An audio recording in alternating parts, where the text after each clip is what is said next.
Quantum Foam. Episode 29. Experimental Physics. Quantum foam. Physics. Physics is at the foundation of all the mathematical principles that guide the heavens. You have to understand physics. More than likely that's not going to happen, but Forces which govern the universe. Physics. I thought that we would insert this in here before we got to the end of this 10 because we've been going over some difficult things here and we kind of need to know how they treat the physics that we're talking about. What do they actually do? What do they do when they do experimental physics? So that is why we're going into this time. A lot of the stuff we've been discussing has been the various experiments that were done in the past to figure out what we know now. Of course, you have the main discipline of physics, and this would be a subfield. It seems anymore that they are pushing in the universities to do experimental physics. They have since discarded their astronomy track and seem to be pushing the other 4 tracks, one of which is the experimental physics track. They have you take experimental 1, 2, 3, which is basically just doing various experiments to figure out data acquisition. So what are they doing with this stuff? So they're regrouping disciplines of physics that are related to detailed conceptualization. Stuff that's not just thought experiments and theorizing and stuff. Things that actually happen in the lab. So the main point of what you're doing here is to try to find a symbolic relation. So that's a lot of what we're doing here in physics. We're writing ideas with symbols and with numbers, doing math with symbols, keeping track of it with numbers. So we get data about the universe. We analyze it, we see if we can understand it, and then at some point it provides an explanation for what is what. Theoretical physics is different. They offer insight to the experimentalists, and then the experimentalists might possibly obtain data sets that can be the basis for creating new theories. So the way it usually works is there's a couple guys working on a theory with various aspects to it, and then there's another couple guys doing an experiment all the way around the world, completely separate, probably at CERN or Fermi-Lab or one of the labs, one of the colliders, doing experiments, writing down data, doing experiments, recording data, figuring out what is what, and publishing reports based on findings. That is what experimentalists do. So if you want to go into experimental physics, do that. If we're looking into experimental physics and what experiments have been done, do that, do that, do that, do that. So obviously this is almost completely entirely what scientists do. You think most of the time they sit around and do nothing all day and just think? Maybe some, but that isn't exactly doing nothing. Experiments power science like gas powers a car. It literally powers it. If you have a theory, you got to test it out with experiment. We write up a theory, we need it tested with experiments. In other words, it needs to be falsifiable. This goes all the way back to Galileo Galilei, Italian scientist, one of the first. In 16th century Italy, science was basically still dominated by theories, and it really hasn't changed much since the ancient Greeks. There was Aristotelian types of thinking. The philosophers like to say, oh, is that Aristotelian or not? And it goes with physics as well, because physics is actually natural philosophy. Right, Newton? Originally, yes. I mean, I bet Einstein has something different to say about that. I decline to comment. So obviously, what experiment am I alluding to? This Tower of Pisa. Supposedly he dropped something, a rock and a feather, to see which fall faster. And something that was difficult to do at this time, people didn't understand things like coefficients of static friction, buoyancy, and a soup of 14 pounds per square inch atmospheric barometric pressure. That's what's going to make the feather seem like it falls slower than the rock. But believe it or not, we did this experiment ourselves in physics to make sure that they fell at the same speed. When you do it from 5 feet up, you're holding it up in your hand and and you drop it down, it's a little easier and it won't catch as much wind. Now, there are other things to consider too, like terminal velocity. The peregrine falcon is the fastest animal in the world because it sits there at the top of a peak. It drops down. It hits terminal velocity. I don't think it quite hits it. It takes about 9 seconds or something. You can do the calculations. It would be the other half of the parabola. So what else was there? Let's go into Newton's stuff. What was Newton really doing back then? He was splitting light into colors, messing around with the prism. Yeah, getting fucked up, listening to Pink Floyd, doing acid, and looking at colors and shit. No, that wasn't invented then. That's what we do here now, literally. But yeah, this rainbow. Getting fucked up, listening to Pink Floyd, doing acid, and looking at colors and shit. Where does it come from? It comes from bending or refracting different wavelengths by different amounts. Getting fucked up, listening to Pink Floyd, doing acid, and looking at colors and shit. And it's always on the inside. Believe it or not. Red's on the outside, because there's also violet too. The hippie culture just isn't the same as it used to be. Violet and indigo, obviously one of the greatest scientists who ever lived. I'm assuming you are still referring to Galileo. He really made physics and science into what it is. They named physics separately because it deals with the physical properties of items. They named chemistry differently because it deals with the chemical properties of items. So to differentiate the two, they started calling each discipline as what it was. Obviously, there was Cavendish too. He weighed the world. He discovered hydrogen. It's quite an undertaking to actually weigh the world accurately, and I believe he did.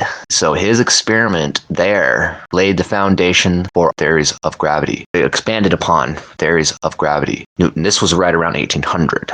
I know. That was after me. One experiment kept building upon yet another experiment. And here we are, all these centuries later. So, for the longest time, they were trying to prove, is light a wave or a particle? So Thomas Young, in 1803, was dealing with these quote-unquote corpuscles. So, miniature corpuscles were sailing through the sky. It's just a corpuscle, man. It's a corpuscle. Supposedly, you thought that the beam of light was like a train of a bunch of mini particles running through the sky, sailing through the sky. Thomas Young proved this wrong, but this is 200 and something years after, so no sweat there. You gotta pave the way, no sweat there. Can't do it all. It would leave nothing left for us to do. Everything in science is almost done. Can't do it all. We finally realized after Einstein that that will never be the case. So anybody who ever professes such a thing is full of shit. Now, just because I showed all those snobby top hats men, doesn't mean that is the way it should always be. Because based on chaos theory, there's an infinite thing of items to learn. And that goes into the P equals T, infinities, set theory, group theory. We can dig into some of the names of this stuff, but to be honest, most of this stuff, we had mostly all this stuff correct. So it's only minor details that I have to switch around when I find out something is wrong, like the spelling of a word, or the fact that there's all kinds of facts. I can't think of one at the moment. Better get out the spreadsheet. There's certain things that you might make mistakes of, but it has a rest mass when you put it in a quantum chromodynamical system or a quantum electrodynamical system. Everything has to have a mass, including massless particles. But that's just so the math works out for those theories, for those matrices of finite and infinite paths of particles. That's a separate deal. What did this Thomas Young do? He proved that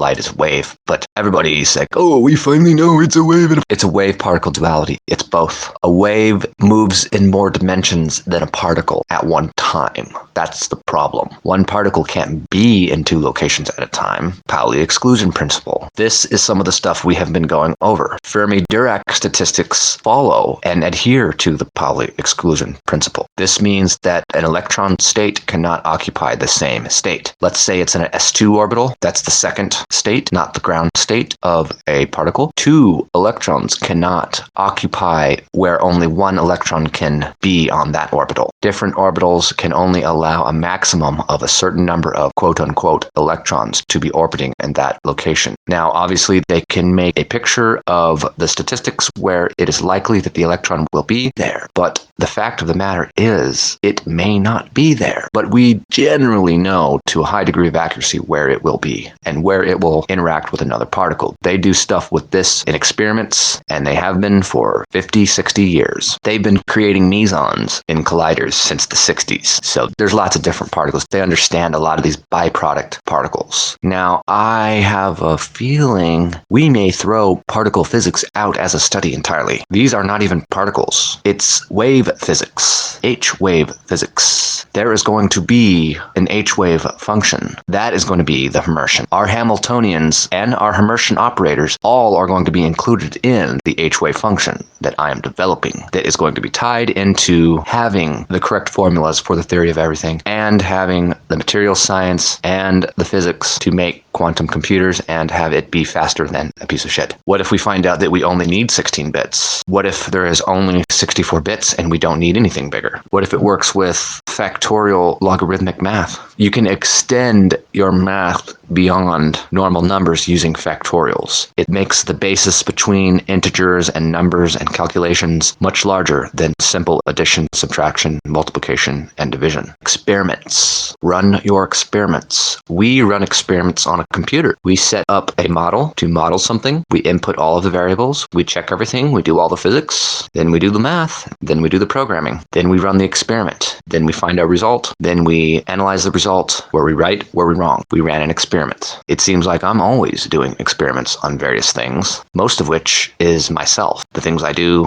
the things I don't do. In a way, this entire podcast is an experiment. Right from the get-go, I said, I'm making 1,000 fucking episodes, motherfuckers. And guess what? We're already on 29. And so I have 971 episodes to go. Be faster than A piece of shit. That is my experiment. What are some other experiments? Thomas Young, he proved that light was a wave because what they saw was an interference pattern. It's the double-slit experiment. So what he saw was a pattern of light and dark areas where the light rays from two slits had interfered with one another. Some places on the photoplate, light was slit and added to the light of another slit. So they joined together. So there was bright areas and dark areas where the light subtracted from the other sections of light, so to speak. But this is the double-slit experiment. It is very famous. Thomas Young. This shows that light is also a wave. This proves that there's wave-particle duality. So around 1905, Einstein shows that light can behave like a particle. Okay, back in the day, Newton, light is a particle. Thomas Young, nope, light is a wave. Einstein, nope, light is a particle. Okay, so it's wave-particle duality. It's a key idea of quantum theory. It's all based on this. Where does the wave become a particle? Where does the particle become wave? What is the Planck length? What does Planck have to say about this? Discrete packets of information that can be seen as a particle.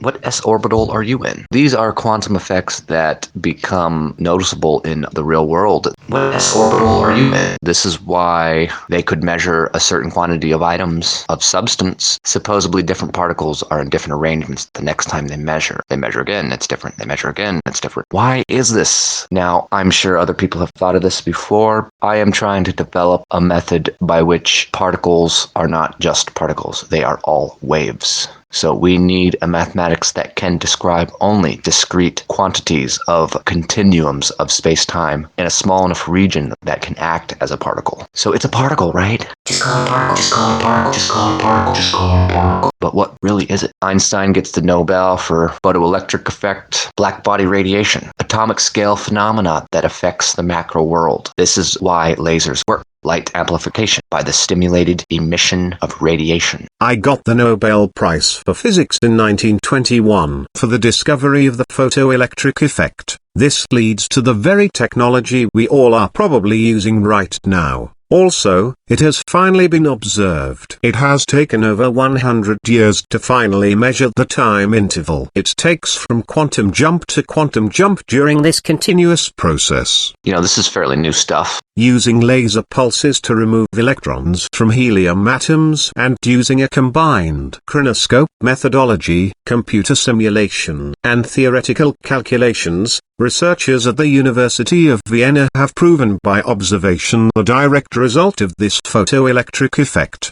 I never would have thought it possible to precisely measure the quantum. We will soon have quantum computers, but you should probably get back to what it is to do physics. What it is to do physics, experimental physics, to be an experimental physicist. James Prescott Joule. He demonstrated the conservation of energy. Remember Einstein. Energy is never created. It is only sloshed around space-time. If only we could track every single particle back to the beginning of our universe. You would need to have the capabilities outlined in Seth Lloyd's book, Programming the Universe, from 2006. A very thoughtful work of natural philosophy. All the energy that began at the beginning of the universe is still here, and at the end it will still be there. Break time, I presume?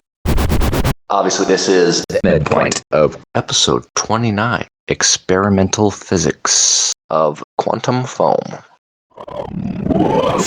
Quantum foam. All the energy is still here, providing we don't crunch.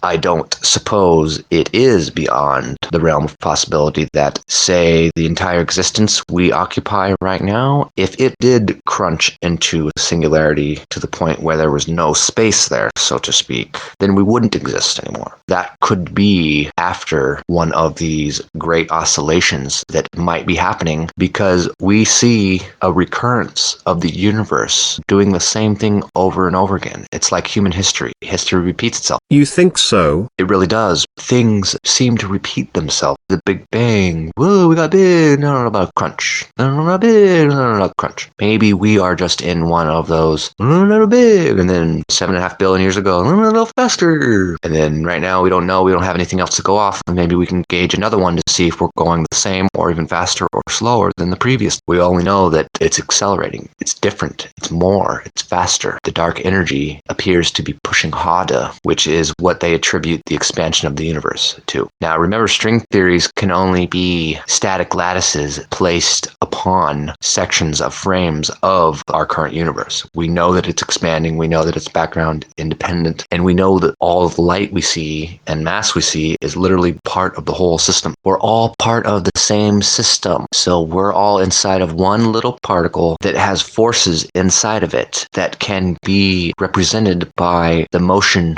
of human beings running around the Earth, in the universe, in our solar system, our whole universe. We are the only place that we know of that has anything anthropic enough to ask questions that we ask. So we may never get beyond that, and nobody else may ever find out about it. I'm of the opinion that one day we will find out, and I want this recording to go to space, and I want them to know that we weren't all complete idiots, even though it looks like the entire world are all idiots. What else is there? So what did James Prescott Joule do? Conservation of energy. There's a large container filled with water. He has a paddle wheel fixed inside. The paddle is connected to an axle, which a string is wrapped around many times. The string is looped over a pulley and has a heavy object on the end of it. When he released the weight, it pulled the string around the pulley, turned the axis, and he made the paddle wheel spin, which heated up the water. Let the weight fall about 20 times, so the water heated up enough for him to be able to measure. This is James Prescott Joule. Once he's done doing this and running the calculations based on what happened here, he showed that the amount of potential energy lost by the falling weight was exactly equal to the amount of heat gained by the water. So this is moving physically in the world. Metal, it heats up. He's measuring kinetic energy, mechanical energy, just the easy physics stuff, and then he's heating up water, measuring how much heat and energy goes in. By this time, they know how much energy it takes to heat 1 cubic inch of water, 1 degree Celsius, and that is a certain amount. This is joule. Remember, joule is energy. So he's measuring energy. That's what a joule per second is. A watt is a joule per second. That uses 12 watts of power. Every second, 12 joules is being used. 12 joules of energy is being used. We could refer to that as Joule's mechanical equivalent of heat experiment. There were other people too. Sir Benjamin Thompson, Count Rumford. They did some stuff dealing with measuring energy like that. 1851, Hippolyte Fizeau. Light travels at a blistering speed. How fast, though? How do we know this? How can we even measure the speed of light? Speed is how far something travels per time, right? So it's made up of 2 components. This is also the nature of the uncertainty principle. Think about it. You have a speed per second of 2 particles. You measure one, you measure the other. While you're measuring the other one is moving. So it is inaccurate. It's not exactly like that, but you take the time to measure one part of one, and while you're doing that, the other part of the other is getting less accurate. It's not exactly like that. That's the effect that it has. It's not exactly exactly like that. Momentum and position can be described on a 3D grid lattice. Momentum can be described using equations. It's like action potential. You don't know the future. You would have to know the future in order to know what it does. Heisenberg uncertainty principle. The French physicist Armand Hippolyte Louis Fizeau figured out a way to measure the speed of light from on Earth. He's shown a beam of light at a half-silvered mirror, so it bounced through a wheel hundreds of times per second, like a gear. The wheel had teeth cut into it. He knew how far the light beam traveled, so he had to measure how long it took. So that is the key to this. The rotating gear was effectively his clock. So think about it. Light passing through rotating gear, you can actually time this stuff. This stuff they had to do when they did not have any technology that we have. They had to do experiments without infrared sensors, motion detectors, radar detection, other apparatuses that we have that they do not have. But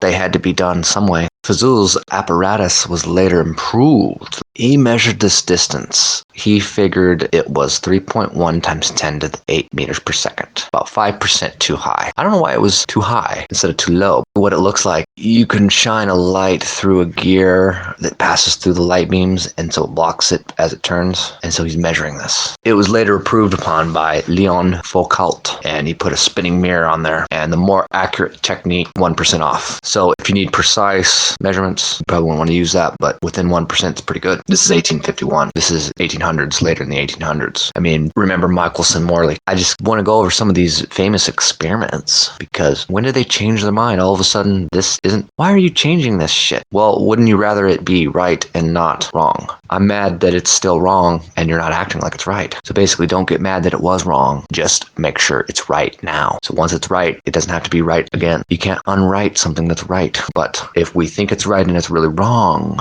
that is the problem. That's when you ruffle the feathers, you upheaval the land. The upheaval of the land happens. Robert Millikan measures the charge on the electron in 1909. We may have to continue this. What are some other stuff? Robert Millikan. So how did this experiment work? This was probably one of the more ingenious. It's an oil drop experiments. He got the 1923 Nobel Prize for this. It's an oil drop experiment and measuring the charge of an electron. That's part of the reason why we know what we know. But what he was doing was measuring the oil droplets, each particle. Some of these drops fell more slowly and some even moved upward.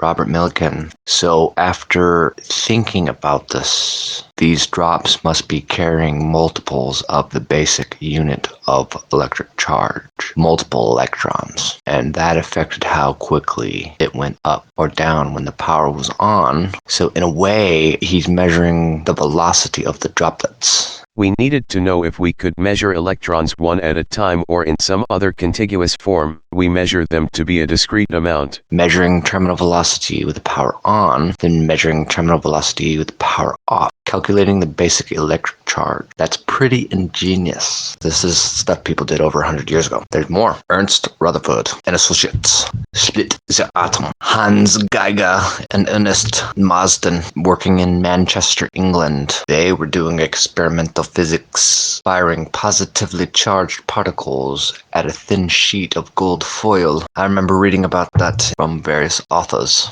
Ernst Rutherford experiment. What this is Bohr's model of the atom, the Rutherford atom. Niels Bohr, top professional. I mean, that's cool, but the motherfucker who did the physics. Who is the motherfucker doing the physics? That's all that matters. All that matters really is the physics getting done. What is the physics that is being fizzed? Physicists. Enrico Fermi. He's in there too. I'm sure you've heard of Geiger. Geiger counter. That is how you find out if there is physicists, radioactive isotopes, physicists, or particles emitting some sort of radiation. Physicists. So these are other experiments that they're doing. This is how they found the electron. The way they are able to tell this is because they're shooting electrons past a nucleus of an element. They know it's positive, so it should repel it. We know that plus opposites repel. On this part of it, it repels it because you shoot positive particles at it, it expels it because the nucleus is positive. Then you know there is stuff there. It was this experiment that confirmed our modern picture of the atom. Physicists. So it seems like it's not that important.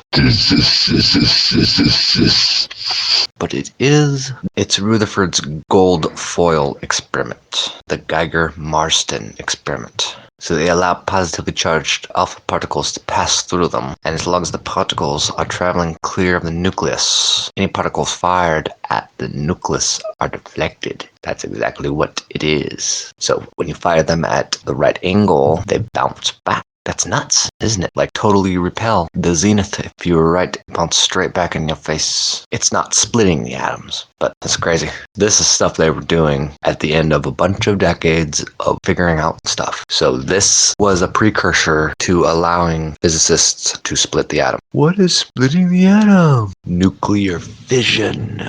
Nuclear fission.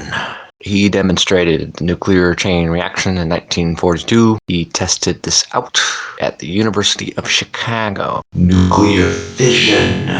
Enrico Fermi. Messing around with uranium-235, firing neutrons of an atom and converting it into a bigger atom. The total mass of the smaller atoms and the neutrons is less than the mass of uranium-236. And that was converted into energy. Reactions can happen, and so on. So this is the famous chain reaction that powers nuclear weaponry.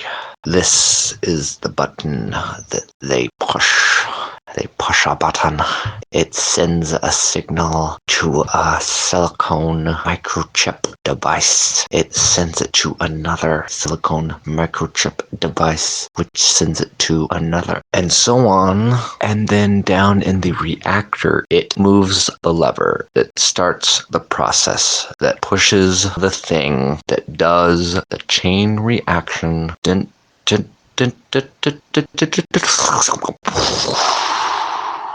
That is how a bomb works. This is very scary stuff. This is why the world is like, damn, we can blow ourselves up. That's actually scary. We finally have the means to destroy ourselves. So there's gonna be the people who want that, and there's gonna be the people who don't want that. And forever it will be that way. Let's not get into any of that. We all want to live, and we don't like death and destruction. We're not trying to turn your country into glass carpet. We're gonna glass carpet your country. Let's not get into that. We are the people who understand this stuff. The chain reactions, E equals mc squared. That's where it comes from. Rosalind Franklin. DNA and X-rays. This is Francis Crick. Double helix. DNA. X-ray. I was just thinking, I was trying to compare the motion of the Earth through the universe to the motion of a particle along a strand of DNA. But there's two of them. So where's our other Earth that's invisible? Just the same shape. Springy. Springy and around a circle. So this Francis Crick. It's crazy that even as long ago as 1953, Francis Crick and James Watson are discovering the structures of the DNA, because that's a lot bigger than subatomic scales. This molecular scale is the scale of chemistry. A chemical company, BNSF. Yeah, what do you want? We'll make it. Basically, chemical abstracts. I told you about that. We went over that. They still print that shit. Maybe they don't. You need to know. Every single week. A book comes out every week. What? Man, how? That just means there's people constantly doing stuff. Labs, laboratories. These days, there are all kinds of people doing science. According to the world, there is a rejuvenation of an interest in science. And so, apparently, we may be in another great era where people my age can teach other people to become great people, to do great things. So I may end up being one of those people. Not bad. It would be pretty sweet to be chillin', doing experiments every day. Real-world physics applications. Maybe you need to just chill out. I don't think that's what he meant. Newton, ever present is your wild sense of humor. I'm just a person who's chilling somewhere in the clockworks of the gears that turn and move and create our existence. If ever in doubt, make an experiment to test it. So I'm just chilling there, making sure that everything's working right. Something breaks, I gotta fix it. I am literally a problem solver. I am a problem. That is good enough for this. It's a thing. This concludes episode 29, Experimental Physics of Quantum Foam. The zeroth wave disclaimer. The views and opinions expressed in this podcast are those of the author or authors and do not necessarily reflect the particular views, thoughts, or opinions of Zeroth Wave Productions, any of its sister companies, its parent company, Zeroth Enterprises, or any other entity which had existed, will exist, or which, quote-unquote, presently must exist outside the realm of our current space-time. Quantum Foam is produced by Zeroth Wave Productions.